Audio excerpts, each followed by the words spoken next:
Here's a question for you. What's on your national park playlist? Let's get tuned in today on the Wandering But Not Lost podcast. Welcome to Wandering But Not Lost, your online source for finding balance so that you can align, connect, and prosper. And now your hosts, Jen O'Brien and Matt Emerson. Well, everyone, this week marks what we look forward to every year, National Park Week, and we are all in this year, from the mighty redwoods of California to the carriage roads in Maine. These protected lands hold more than just scenic views. They tell the stories of who we are and who we are becoming. And boy, isn't that the truth. Before we jump into that, well, first of all, you can find all the show notes over at wbnlpodcast.com. This is episode 347. But before we get onto that rigmarole, I wanted to take you over to our website real quickly, because we haven't been over there in a little, in a hot minute, as the kids say. So let's see here. How do I add this to the air? We go. Now we take that down. We blah. Now you go to the website. There we go. Oh boy. Ooh, look at so much technology. Anyway, the reason why I wanted to go here for a couple of reasons. One, I wanted to invite you to join our community of wanderers. You can go on there, click this little button right here, and sign up. You're going to get an inspirational little email or two a week. That's all. We don't flood you with a bunch of mail and salesy kind of stuff, but we do have a lot of great information that's going to pop up there for you. Things that will help you get you over a hump and through your week. And we have also been creating a plethora of downloads that you can download for free, most of them, and stay inspired and stay on the go. Matter of fact, there's some of those downloads right there. And we can all use some of those right now. Pardon me? We can all use some of those right now. It's positive. Keep it, things to help you stay on track and stay positive and not flow down to the negative or tumultuous side of maybe what might be happening in the world right now. Absolutely. Hey, and this 30-day digital download, I did all 30 days. And let me tell you something. There's a lot of those I would obviously not be able to do every single day of my life, because, but I do find that even after that 30-day digital detox is over, I am not using my phone quite as much. I am looking at it more intentionally, and I have made some really positive changes from that. So if you feel as though you're on your phone too much, go download that free download, and you don't have to do it for 30 days, but just go through the list and see if there's some of those things that maybe you could adopt into your life as well, because it was a handy little exercise for me. I found it challenging, to be honest. However, there were some that there is an awareness like me, like you, to not always have it attached to your hip. Yeah, and it can be kind of freeing if you get there. We do have a store. If you didn't know we have a store, go over and grab some gear. Their link is right here on the website. We actually have. I'm wearing one of our National Park Series shirts right now. We have the idea is to have one for every state, but of course there wasn't a reason to build out 50 states of T-shirts. If we do not have your state up there, you drop us a note, and we'll create one just especially for your state. So just let us know about that. They have the state's admission number right here. California, I'm wearing a California shirt right now, is admitted the 31st state. And then it's got every single national park, recreation area, and anything that's run by the National Park Service right on the shirt. So a little, and plus we have a lot of other gear over there as well. That's great. So go grab some gear over there. What I really wanted to show you all, as we continue to scroll down the site, down here at the bottom of the site, if you keep scrolling, this whole area is just filled with blog posts that were designed as inspiration for you to get up and get out. But in here, there are a lot of national park blog posts and podcasts and video that you can get in there if you really want to get some more inspiration, or if you're going to one of these parks for the first time. A lot of great information on what you don't want to miss and how it can make your day the easiest. There's Kings Canyons in here. We have Olympic National Park, obviously Yosemite, Sequoia, Zion, did I say Olympic National Park? There's a ton of them in here. So just go check that out. You just scroll to the bottom of the page, and you can jump in here to get some inspiration for doing some wandering. And you might find some other things like some Disney content and yeah, there's a lot of other stuff in there too. But non-national park, but good stuff that will useful, keep you on the right track.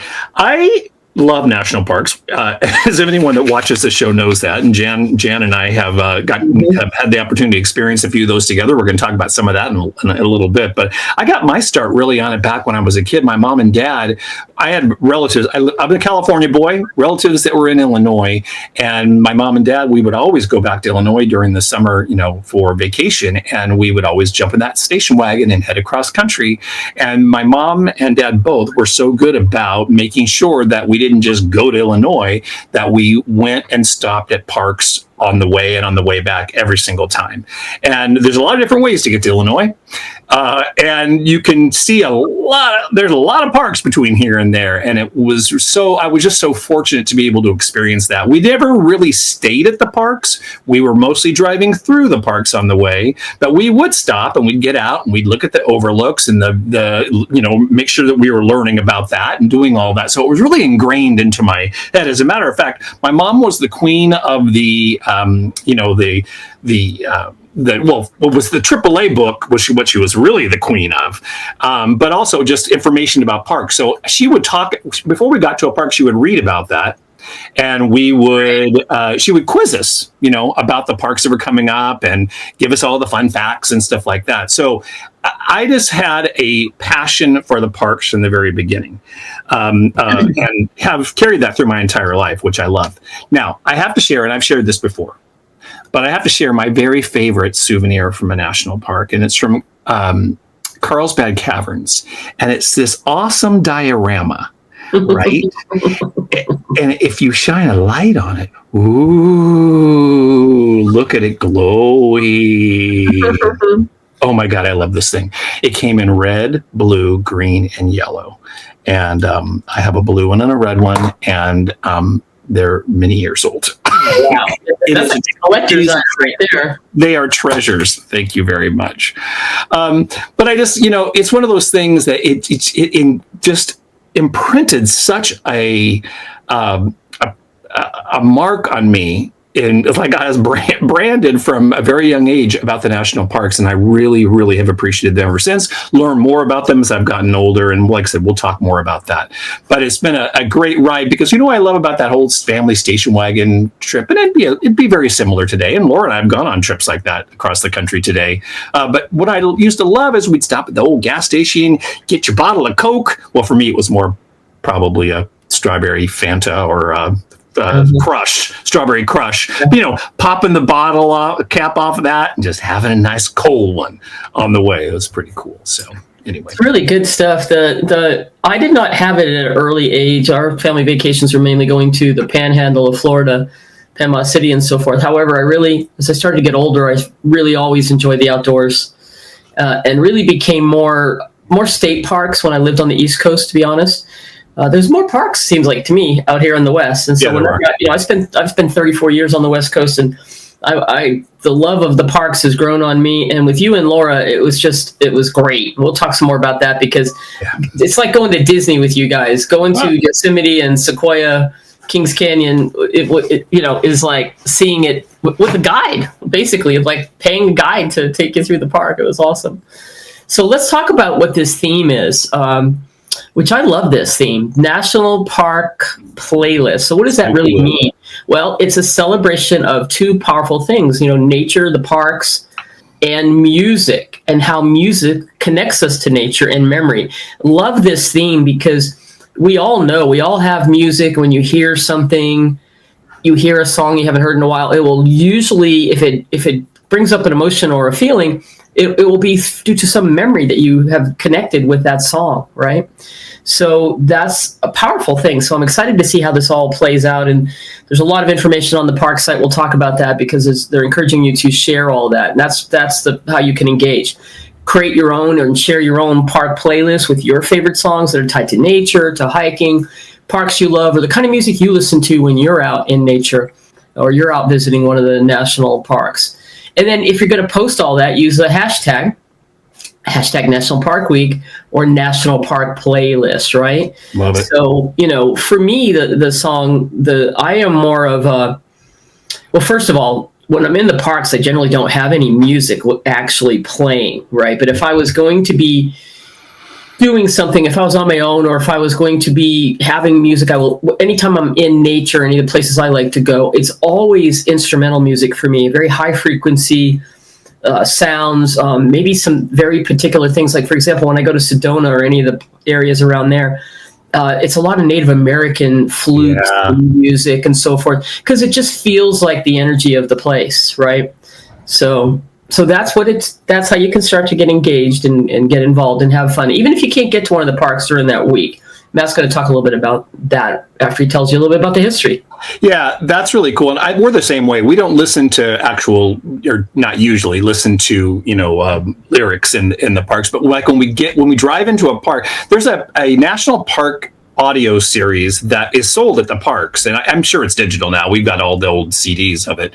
And we've transferred them so we can listen to them on our devices. But they have, peaceful kind of ambient music, but they have sounds from the national park. So there's birds and wildlife and water and wind sounds that were captured actually in that particular park. So there's about 5 or 6, maybe 7 of those different CDs from Yosemite, Grand Canyon. There's one I think of back east, somewhere, Smoky Mountains, I think it is. Anyway, they're really, really cool to listen to. So when we would pull up to that gate to, show our national park pass, we would turn on that CD, and we were in that park. We would be listening to the sounds of that park as we were driving through, which was really cool, which I love too. So let's take a quick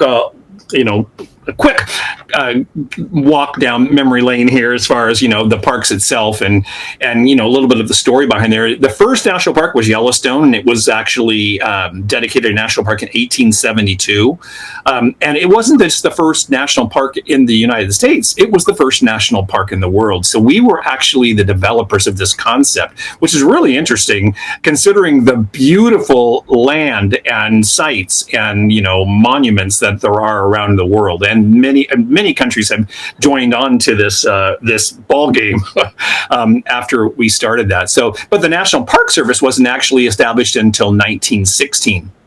Which have become the national caretakers or the official caretakers of the national parks. And it was really needed because back in that time, with Western expansion and everything that was going on, as far as moving the country west and doing some not so wonderful things to our indigenous people in the United States, the parks needed protection, because just saying that they were a national park and giving it an outline and a boundary wasn't really enough. And there was a lot of encroaching. My goodness gracious, if you ever want to have a gut-wrenching story, if you're a tree lover like Jan and I are, go and read about the sequoia trees that were cut down up in, mostly in Kings Canyon is where they really started doing a lot of that foresting, and it is terrifying. There is a trail up there called the Big Stump Trail, which now there's obviously a lot of forest growing up around it, but at one time it was just a whole sea of stumps.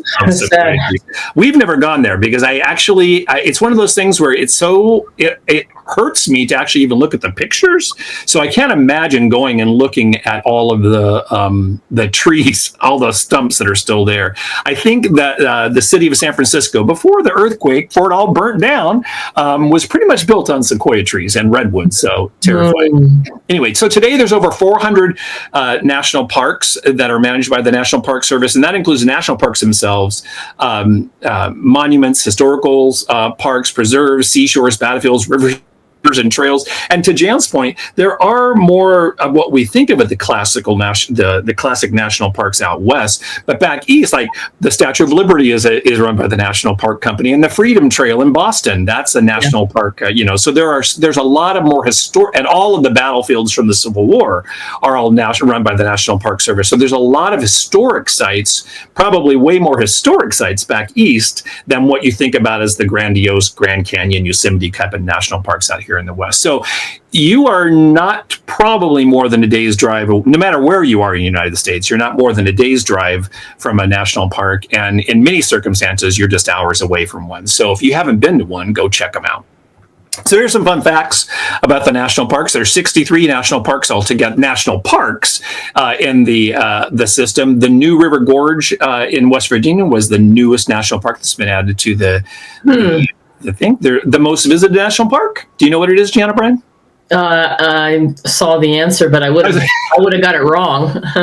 Would you have really gotten that wrong? Yeah, totally. I didn't think that. I would have guessed it would be more like it's a Great Smoky Mountains. What do you think was number one? Like Grand Canyon? Yosemite or Grand Canyon. Yeah, I always think of Grand Canyon first too, but Great Smoky Mountains, and I think one of the reasons for that, there's just more of a population base around there, and it's an easier drive through and absolutely gorgeous. So they have over 12 million annual visitors a year, and that's huge. The least visited, the gates of the Arctic National Park in Alaska, there's just about 9,000 visitors, which is still a ton considering there are no roads in or out of there. You gotta get yourself in there. You gotta fly in there. You got to get in there some other way. So the National Park Service manages over 85 million acres of protected land. That's larger than the entire state of New Mexico. So we have done a very good job of saving and protecting the land around us. And there's always a battle for that there's minerals and there's resources that are located there that but so far the National Park Service and the American people have been steadfast to protect that land. One of the largest trees in the world lives in the Redwood National Park. The largest living thing on earth is in Sequoia National Park. The lowest place on the 24 contiguous United States is in Death Valley, a Badwater Basin, and then not too far away from there is the highest place on the 48th state, which is Mount Whitney, right there on the tip of Sequoia National Park. So there are extremes and just so much that you can see when you get out there and visit the parks. The Olympic National Park, you can find temperate rainforests, rugged forests, I don't think that's a word, forests, rugged coastlines, and glaciated mountains all up in Glacier in Washington. So there's just so much to see. And, one of the deepest canyons, obviously, Grand Canyon, over a mile deep. So much to see. So when you're out, when you think about it, national parks are kind of a time capsule. It's a classroom and they're a sanctuary. And I think that's what we feel the most when we go. It's like a place of peace and rest and rejuvenation. They're all rolled into one. They preserve not only nature, but also our history, our culture, and our collective story. Beautiful. See, already getting inspired. Well, we've got more coming than just this podcast today, where we're letting you know it's coming up. National Park Week is the week that you're going to be hearing this. But here's what we're going to do. Something we've never done before on 346 podcasts, however many years it has been. We're doing a full content takeover. So you're going to get a plethora of motivation around the national park starting this whole week. So you'll see, if you follow us on any of the channels like TikTok, YouTube, Instagram, Reels, and so forth, you're going to see 2 shorts where we're just talking about something around the parks, or maybe even something that's going to help you with, again, mindset, getting centered, just because that is, any kind of nature is going to help you. But when we talk about the beauty of the parks, it even takes it to another level, right? Yeah. You can get blog posts over on wanderingbutnotlost.com. Matt's going to be adding more blog posts. And again, he showed you he has tons of content where he's gone through and talked about some of the best things to do in the parks, many of the parks that him and his wife go to all the time. Matt's going to do a longer form YouTube video about wandering with intention, how the national parks can help reset your mind, reignite your spirit, and that is completely what happens to me. Man, I could probably live off of the trip to Yosemite and Sequoia because of the memories and because of just how awestruck I was by those trees. I am a huge tree lover. In fact, I'm wearing my Sequoia tree. Can't really see it, but it says Trees Inspire. And that is exactly how all trees, the trees outside, I have a favorite tree right outside my condo, and I love that tree. I talk to that tree every day. And I watch it go through its cycles. Right now it's got all the blooms and stuff on it. It's just so amazing. And we're going to have 2 more podcasts this week where we're going to talk about integrate Wandering But Not Lost themes into the park. And by the way, Wandering But Not Lost really does have a little inspiration. It's been Matt's thought. He's had that idea and that phrase when we've told the story, our origin story of how we started this coaching company. It wasn't initially called Wandering But Not Lost, but it really is inspired by the parks. In fact, the Half Dome has been our unofficial, whatever you want to call it, our guide, our touchstone, as long as we get started this company, right? Yep. And then we have, of course, a nice download for you. We've been doing a lot on helping people with prompts and reflections and things to help you really find that time. So it's easy to say, we'll say a lot of times, if you want to get in the present moment, you just need to stop what you're doing in the hecticness of the world. And you can do this all day long, even throughout whatever it is you're doing. You can find a couple minutes to pause and breathe and get yourself back to the moment. Or in the morning or in the evening, or whenever you have some free time, sit and just journal. It's a great way to keep you in the moment and to start focusing on being very intentional about where you want to put your focus and your intention. So we're going to have a download for you. That's 7-page downloadable guide. Will help you with where you can even get all this information, nature sounds, places, things that you can do for prompts that will help you. You want to add anything else to that? What's going to be in there? Place for people to write in so they can print it out? Yeah, it's really just going to be your go-to place for when you need that reset. Right? And maybe you can't get to the park, but it's going to be able to guide you and to help you, lower the temperature a little bit. All right. So that's available for you at Wondering But Not Lost, the downloads, and it's completely free, and we encourage you to go pick that up. Yeah, I think we're going to drop that after our next podcast. So coming up the next podcast on Tuesday, we'll drop that download during that as well. So I'm glad you brought up that download, because I'm breathing heavy and I'm like talking really fast, and I'm very excited because I always am when I talk about national parks. So I need to take it down a notch, take a breath here, because I need to get back into balance here, because I can just go crazy when I'm talking about it. Because really, the parks for me have always just been about reset, or not always, but in my my adult life, going to a place where it's your mecca, where you can just go and just breathe and relax and recharge and go on there. Yosemite's always been our place to go for that, but it's not just Yosemite, it's Sequoia and Zion and all. I mean, we're so fortunate here in the West and in Southern California, especially. I mean, there's 9 national parks in California. So Utah, right? And oh my gosh, a ton in Utah. So there's just so many, that are within the reach. But one thing that Laura and I discovered when we started going to the national parks was the parkitecture. There is a look and feel to the national park buildings and signage, and something that no matter what park you go to, you feel like you're home. And it's a very, very cool and, well, not so subtle, really, of design that the National Park Service picked up. It inspires me. So I love that. And then there's a set of like 5 or 6 national park lodges that were built, back in the 20s and even earlier, some of them, that we just fell in love with and made it a point that we were going to stay in all these national park lodges, starting, of course, with the Ahwahnee Hotel in Yosemite, which to me is almost like a cathedral. It is so beautiful. It really is. That was amazing. I know. And like the dining room itself is a religious experience. So it's a beautiful place. It's a beautiful place, and it just nestled into the scenery, into the landscape. It's amazing. All these parks are like that. I mean, lodges are like that. The Old Faithful Inn in Yellowstone. It is a beautiful wooden structure, soaring lobby, huge fireplace, all sorts of places just to sit and relax. There's a patio over the porte cochere, or a deck, I guess you'd call it. And you can sit on that deck. And we did this one summer. One day we were there. We spent 3 nights at that lodge. And we sat on that patio with reading, having a couple of beers, I suppose, was part of that plan as well.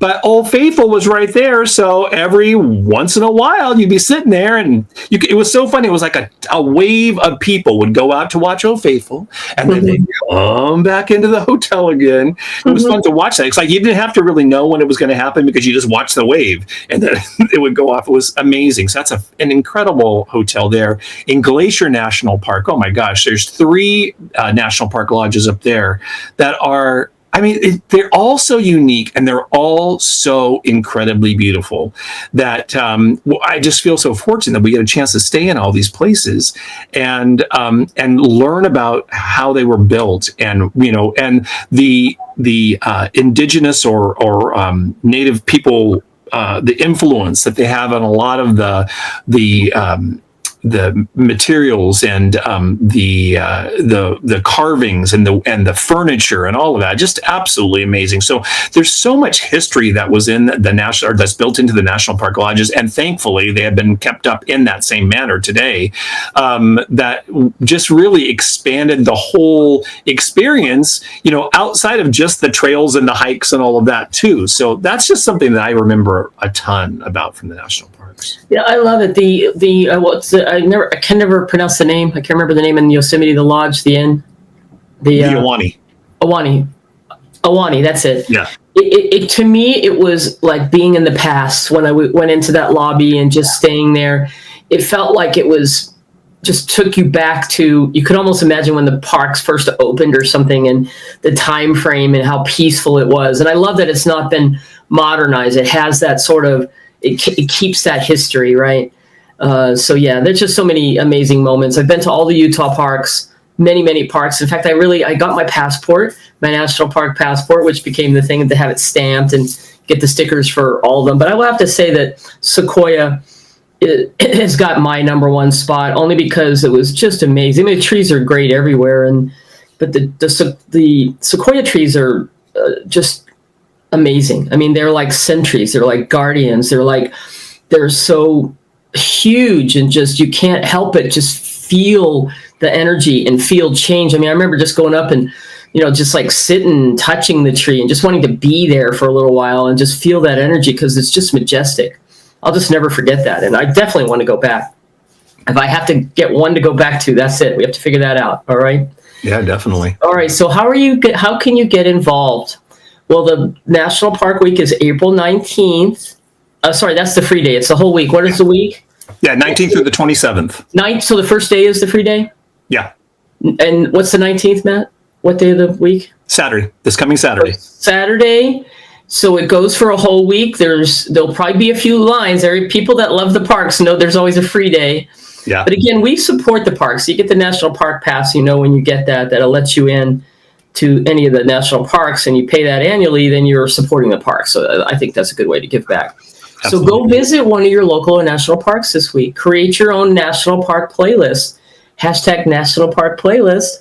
Mm-hmm. Go to nps.gov where you can find out a little bit more. They actually have themes for every day. Themes of music, like nature sounds to, just different genres of music, which is kind of interesting. Share a park memory or a story using these hashtags. You can do it on, comment on all the posts we're going to have up there. We're going to encourage you through our short posts, like, what's your memory of this or that? Build some community. We know a lot of you that, hopefully all of you that are listening to us have the love of wandering but not being lost, and you have that in your blood as well. So make sure you follow us on YouTube. We have 2 YouTube channels. We're going to be posting this week on Wandering But Not Lost. At Mindful Wandering is where you can find us for the Wandering But Not Lost channel. And of course, we have WBNL Coaching.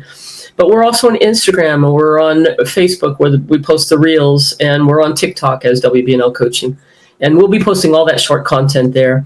And then, of course, we'll drop it on Tuesday, the upcoming freebie to reflect during your week and encourage you. And if for some reason you're not able to get to a local park, a state park, or a national park, you know what? I say just get out and go feel the energy of that by just going somewhere in your community. There's going to be some park space or green space or trees, water, something, and go do the activities around there. Yeah, absolutely. And if you have not seen this Ken Burns documentary, The National Parks, America's Best Idea, you have got to go find it. I'm sure, just go search. And you know what? I'll do a search for you, and I'll tell you where you can find this online, because if you haven't seen this, this is it's unbelievable, because it gives you all the history. And I'll tell you, it was, like I mentioned earlier, it wasn't always the easiest times for the national parks and protecting the lands and the wildlife that was there. Here's just a quick story. You were talking about the Ahwahnee Hotel, and about how it isn't modernized and all that. The funny thing about the Ahwahnee, when it was built, they were trying to get people to Yosemite when they built the Ahwahnee Hotel. And not only when they built that hotel, so now it's nestled there in the 3-arch area of the park, and it looks like it's been, was hidden, protected back there. There was a golf course. There was tennis courts. Tennis courts are actually still there. So it was built as a way to bring people into the park. And then along the way, along the way, and this is the thing, everything's a journey, right? So they established these parks, and then they were far away from cities. It wasn't just jump in your car and take the 4-hour drive from San Francisco to Yosemite back in the olden days. It took a while. There's that thing again. It just gave me a thumbs up. That was weird. Anyway, it took a long time to get there. So anyway, they were trying to drive people to the parks. And if you start digging into a lot of the park histories, you're going to find stories just like that. But along the way, we became a little more, whoa. The whole point of this was to protect the land and keep it to where it's there for our future generations. So, the golf course was turned into a meadow over the years. And Nice. the tennis courts are now very well hidden behind a tree, although you can still play those tennis courts. There's two are there. So it's just interesting to know that there's so much more. And that's something that the National Park story really goes into about how the parks have evolved over the years as well, and how the National Park Service is trying very, very hard to be great stewards and to protect them into the future. So, we always have to stay vigilant on this, because there are always forces and people that are trying to, take this away from us. And this is just as much a part of being an American than, is just about anything. So as we kick off National Park Week, honoring our national parks, remember this: you're not just out there. Oh, there you go, Jen O'Brien. Not just out there waiting for your next trip. They're a part of your story. They show us how to pause, how to grow, how to belong. So wherever you are, whether you're on a trail, in your backyard, or just looking at a photo, because Lord knows that can do it too, of your favorite park, join us this week and celebrate the wild and wonderful, this wild and wonderful week with intention. Share your stories and make a playlist, and get to and let the parks do what they do best. Bring yourself back home. You can find all the show notes for today, and I'll put a lot of links in these show notes. So if you want more information, go over there. If you missed some of the stuff we were talking about, over to WBNLpodcast.com. This has been episode 347. Thank you so much there. So just in closing, we invite you to wander with us all week long, not just across miles, but through meaning. The parks inspire your next breath, your next step, and your next story. So happy National Park Week. And remember, sometimes the best direction is the one that takes you off the beaten path. That's true. See you next week. Yeah. Yeah. Inspirational man.